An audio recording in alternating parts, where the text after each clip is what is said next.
is levels of consciousness in psychotherapy, and how we use those, and how they use us, and how we get into these states of consciousness, and what we do in therapy when we get there. And so I'd like to take you through these concentric circles, starting with the one at the bottom, the most distant one. And at this level, you want the maximum distance from the client, because you are basically in a state of fear. In the pre-personal, the true magic mythic way of thinking, it's full of fear. And so you believe in things like evil spirits and exorcism and all this kind of thing, which is really quite dangerous and quite unpleasant. And in our culture, we don't get mixed up with this very, very much. We don't actually have a lot of dealings with that, unless we deal with people from other cultures. So I'm not going to say a lot about that, except that the distinguishing feature, really, of the earlier states of consciousness that we get into is that they are full of fear. They don't have access to the transpersonal. They are called magic mythic, but it's a pre-personal magic and a pre-personal mythic, which means that you really believe that there are evil spirits and they might do you harm. It's not an interesting theory or a nice idea or a frightening idea. It's a real truth. And so this is a difficult area. And what happens is that the practitioner gets maximum safety by putting magic circles, by having prayers of protection, of having protective movements and incantations, and so on and so forth. So that is an important state of consciousness to know about, because if you do come across it, you may find yourself in real trouble. And it's better to refer such a person to their priest or their medicine man or their shaman or whatever is their own cultural truth. Well, the next level is much more common, much more usual. And this is our everyday level of consciousness, what we call the instrumental level, or the mental ego level. And at this level, what we are interested in is treating the client. That is, making them better, curing them, making them happier, or making them more content, or whatever the aim is. And you carry on your psycho-spiritual development. You, as a therapist, come into the next circle, which is called the authentic, the centaur, the real self, this kind of thing. And at this level, we believe that we have a real self, and we believe that the client also has a real self, but probably doesn't realize it yet. And so what we have to do with the client is to gradually move them from the mental ego into the centaur, into the authentic state. And that's what a great deal of therapy consists of. And at that stage, we are not interested in cure. We are not interested in treatment. We are interested in genuinely meeting the client. And the whole, with our psychospiritual development, we reach the causal, right in the center of your diagram. And at that level, there are no symbols. There are no images. There are no gods and goddesses. There are no angels. There's nothing. There's no concepts, there's no words, there's no nothing to do, nothing to be. It's just pure, what the Buddhists call the shunyata, the void. And so you can't really say anything about the causal. It's you have to shut up at that point. You have to shut your mouth and just be without any kind of processing. So in the past, I used to say that you couldn't possibly do therapy at the causal level because at the causal level there are no problems. And so the client comes to you, they want you to take their problems seriously.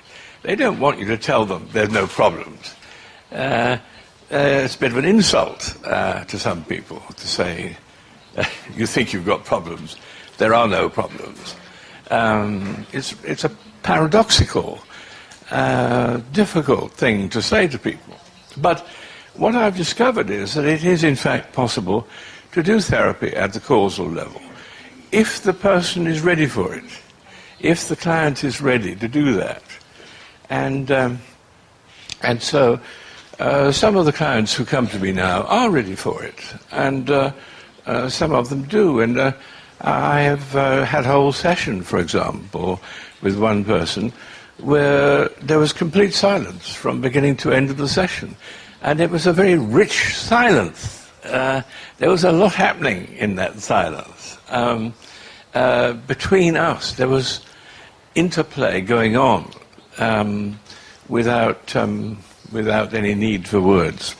And a good therapist, is it like a development ladder, what you just showed here, or you would say that one or the other may have been more specialized on one area than the other? So it's a personal subject, or it's like a development path, which also somehow describes the quality of the therapist? No, I think that's an important question. What I say is that the further that you've gone along the path, the more choice you've got as to what level to work at with a client. In other words, the further you've gone yourself, the greater your ability to meet the client at the client's level. It's no use you being at one level and the client being at a different level. You have to be on the same level as the client. Now, it may be that the client moves during the course of a session or a series of sessions. That's all obviously possible. But the job of the therapist is not to be one step ahead of the client, really. The job of the therapist is to be with the client, right there, beside the client, on the same level as the client, communicating with the client on the client's terms. That's very important, because as soon as the therapist has the aim of moving the client to somewhere else, I think that's not what therapy is really about. I think as soon as a therapist has an aim, that's not such a great idea. As soon as you have an aim, you might fail at achieving it. And we don't want to fail, we just want to be there. And the great thing that a therapist can do is to be there, is to be present. That's it. That's the main job of the therapist in my book. Causal level. There's nothing special that you have to say or do. You just have to say whatever you want to say that would be that you could take to a session with a causal therapist. What will happen is you will sit here or here, and I will sit here or here, and I will go into a causal state, which I can do because I've been meditating since 1982 every morning. And so I know these states and stages very well. So as soon as I open my eyes, the clown starts talking. And from that point on, we just work in whatever way happens, So who would like to be the client? Ah, you didn't wait. Okay, would you rather sit there or there? Okay. Right, well, now you must have one of these. Where's my man? Could she have one of these? That's right. Okay.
I want to get completely rid of my mind. And who is this that wants to get rid of their mind?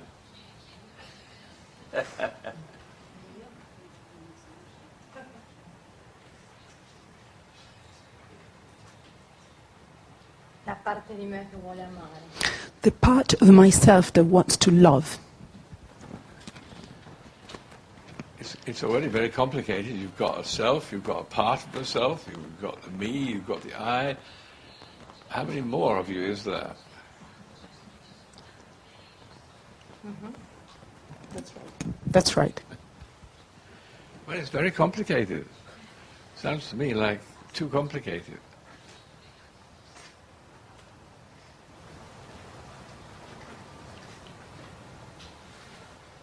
Why don't you dump all that stuff?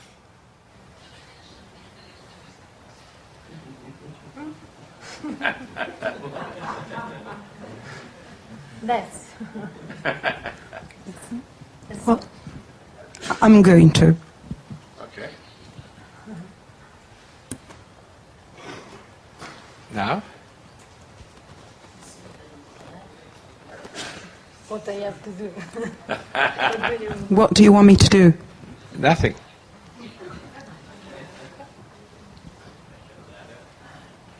But you really, really, really have to do nothing.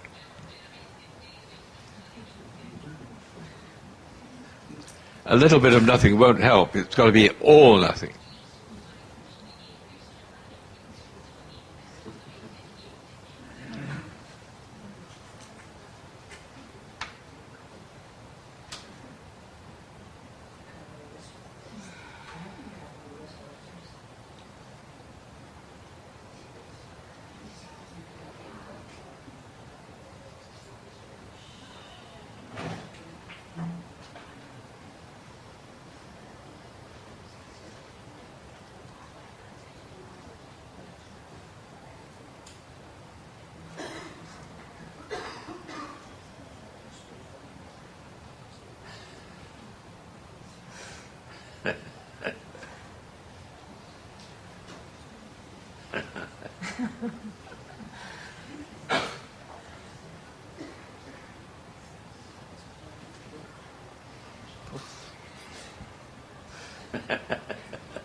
Who needs all this suffering, all this feeling, all this emotion? Who needs it?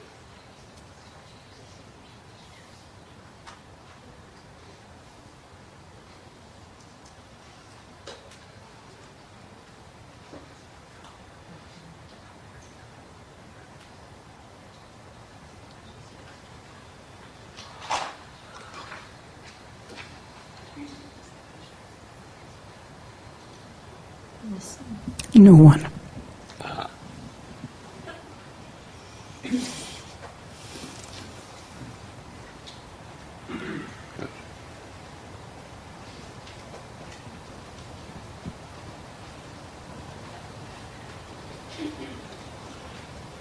Is that the end, or would you like to say some more? No, Okay, it's okay. thank you. Thank you.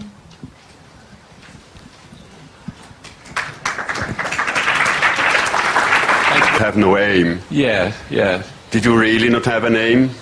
You pose questions. Behind the questions is a thought, is something you're thinking about. Is that not an aim in itself? Do you not have a framework in which your therapeutic world is already set in?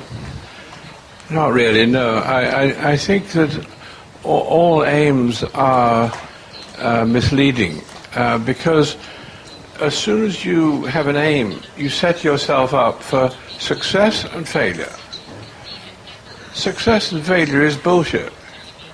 You don't want to bother with success and failure. They don't help. It's not about success and failure. It's about what your framework, what your matrix of thinking is. You have your own matrix, and you're a prisoner of your matrix, whether you want it or not.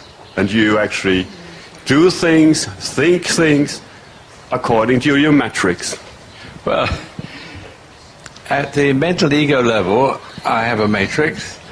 At the centaur level, I have a different matrix. At the subtle level, I have a different matrix again. At the causal level, I don't have a matrix. No. No, no, no. If you wouldn't have had one, then you would have had not posed one question during the sitting. Well, whatever I said arose out of that moment. Not thinking, not referring to my theory, it just happened. It was what I was needing to say at that moment. And one interesting thing about the causal is that there is no empathy at the causal level. You see, at the subtle level, there's huge empathy, amazing empathy, transcendental empathy even. But at the causal level, there is no empathy.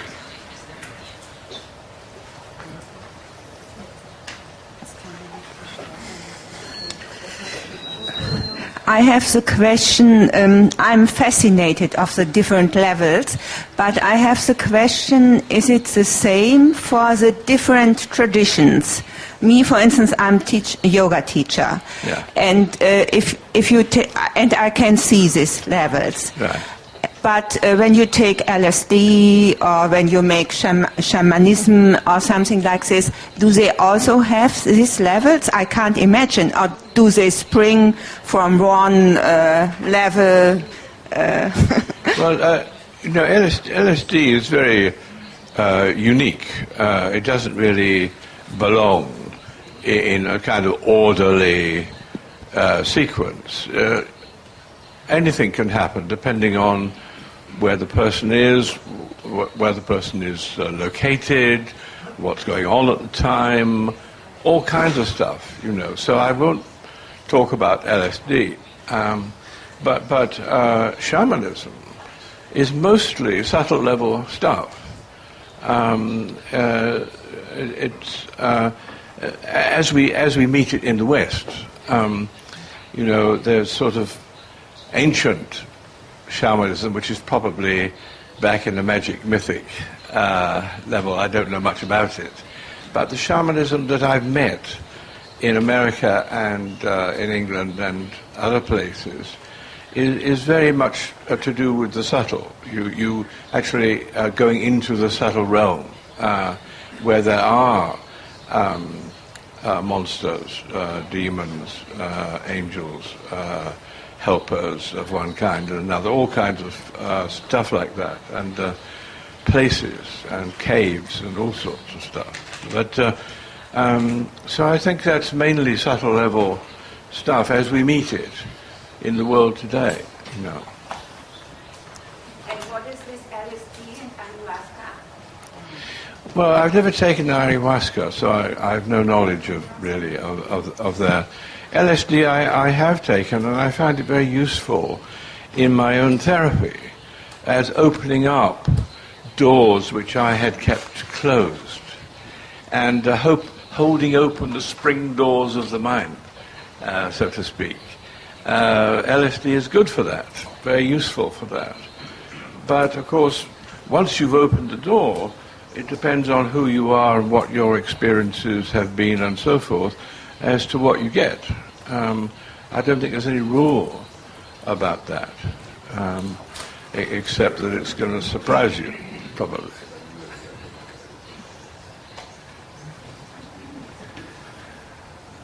Grazie. Volevo dire che secondo me l'obiettivo c'era... Ah, ecco.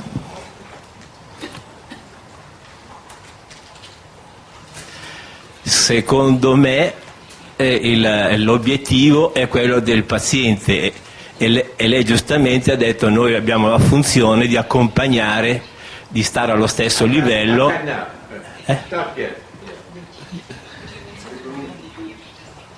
Yes.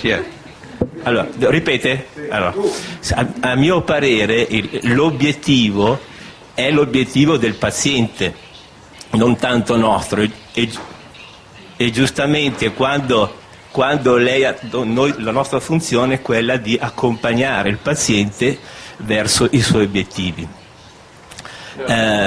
Noi lavoriamo spesso con le coppie, il problema è appunto che spesso i due coniugi non hanno lo stesso obiettivo. Per esempio, uno si vuole separare, l'altro vuole stare insieme, e qui nascono dei bei problemi, chiaramente. E la domanda che le volevo fare riguardava il fatto, questi stati che dice lei li vive, cioè le vede che nei pazienti c'è il passaggio, è lineare il passaggio, l'evoluzione, o è a spirale, o appunto un po' come dire caotica, si ripete, si ritorna indietro, poi si va avanti e via discorrendo. Grazie.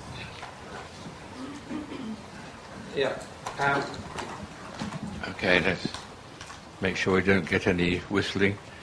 Right. There are two questions there. One is the question of shouldn't you have the client's aims? If the client comes to you and says, these are my aims, these are my goals, isn't your job to... Isn't your job to help the client to achieve those goals, those aims? And I say no. I say the client's aims, the client's goals, are just as neurotic as anything else about the client.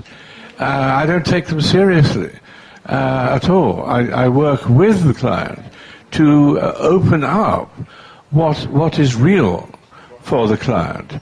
And those aims and goals may not be very real at all. So that's one half of the answer.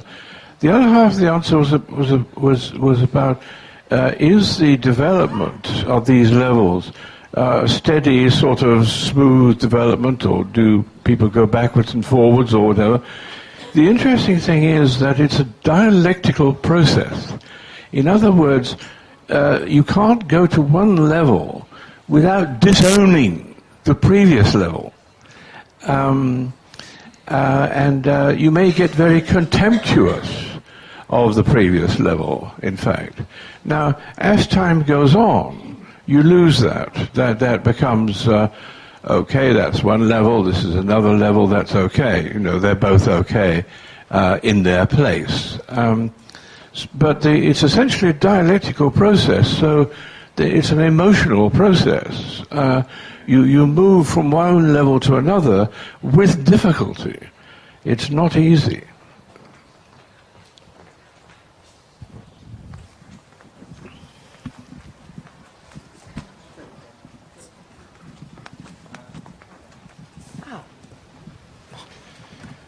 I appreciate very much your distinction of these levels, because that's also seed for sharing and discussion on these key points. I feel a bit uneasy, and I would like to have more explanation about the restriction of the word therapy to the second level only, in the sense that, especially in the transpersonal field, I feel that therapy, maybe it's the meaning of distinguishing all these levels in your presentation, includes also, even the goal, for example, of psychotherapy is to have the aim for the client to get better, not only get rid of symptoms perhaps, but even a more freer state. Anyway, therapy is not only the second one, and could include the others. I agree. I don't think I said that. No, there's therapy at all these levels. Okay. Oh, no, yes. No, I don't restrict therapy to one level. Because you said psychotherapy and counseling about the second. No, so every level. Every level. That was important for me to, because the various levels could be in the therapeutic process, and as sure you want. Okay. Okay, thank you. Okay. Okay. She was the first? Okay. Dov'è? Ma non capisco, cioè. Allora, dopo averla vista lavorare a livello causale, la mia domanda mi sembra un po' fuori posto, ma la faccio lo stesso. Volevo capire, quando lei lavora con le persone, ci sono dei segnali esterni che le fanno capire a quale livello lei deve lavorare con il cliente? O lei è in uno stato particolare per cui è già in interazione senza parole?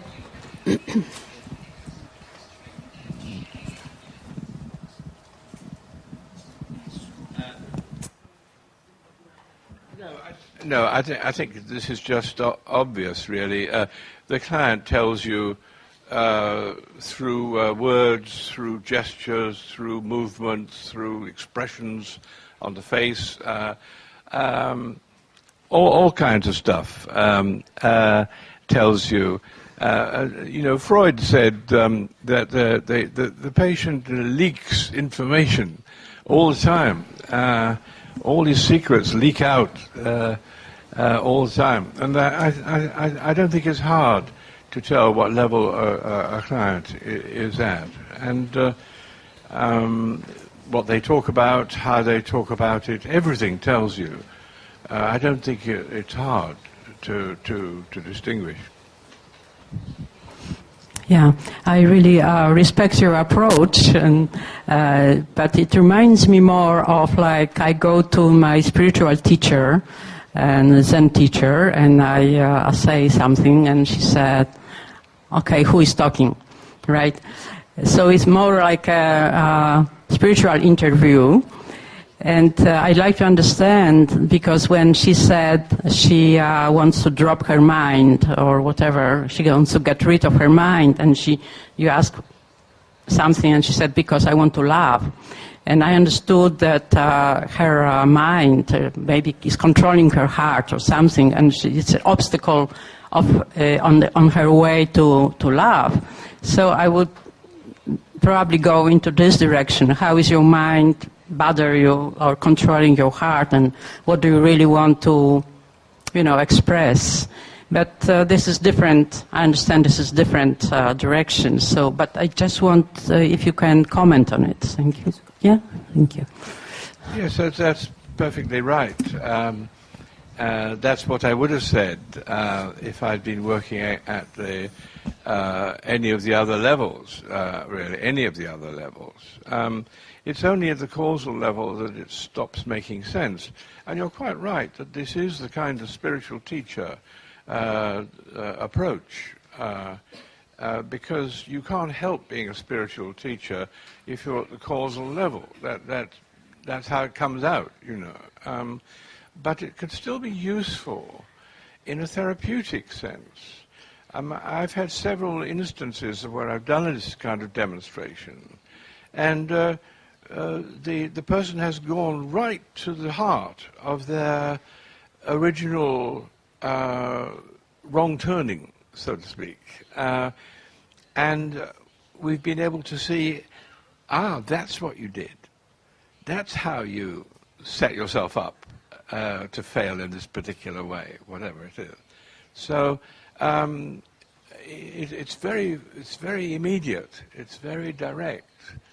There's no sort of waiting about for something to happen. You just go for the most important thing straight away.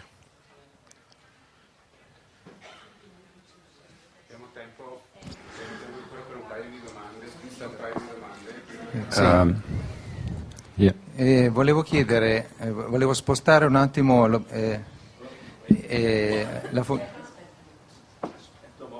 ok.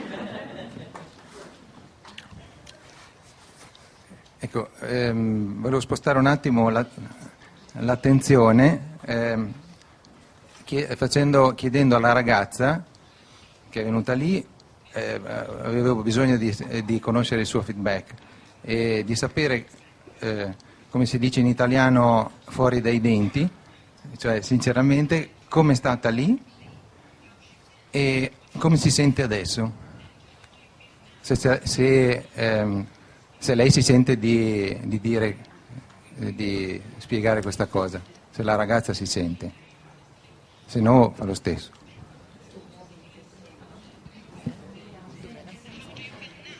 You don't have to answer that. You don't have to answer. Yeah. Non devi rispondere se non vuoi. Se per lui ha un senso, dicevo. Per te sì, ma sempre ha una... If you want. Ok. Uh-huh. Io ho vissuto, soprattutto negli istanti finali, una sensazione proprio di pace totale, parlavi di non empatia, ma l'unione che io sentivo con te era totale, era cosmica, non c'era più niente che separava, non c'era, era un campo totale e fuori dallo spazio, fuori dal tempo. Grazie.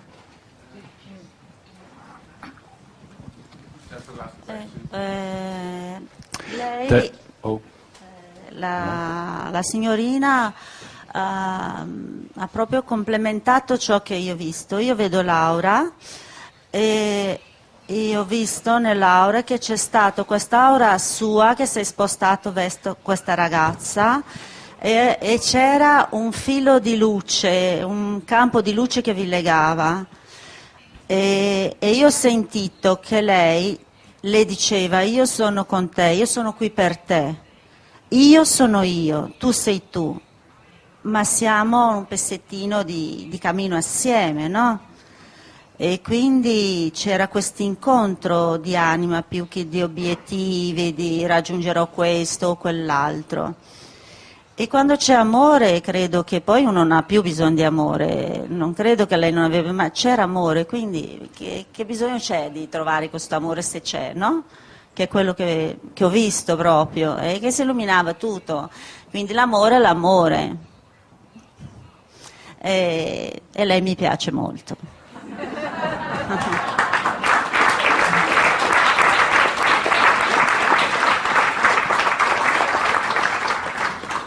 I'd just like to say something about that. I'm sorry.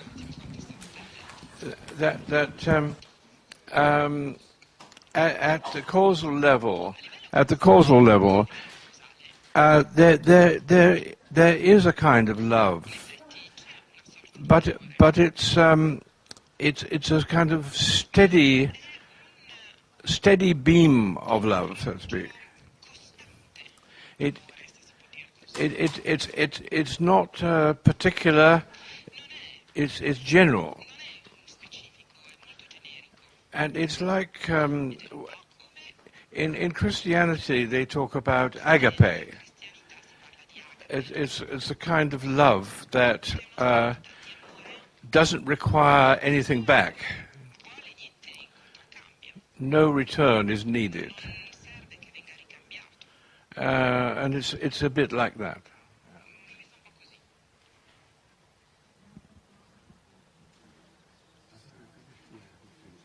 I think we finished, so thank you very much for coming.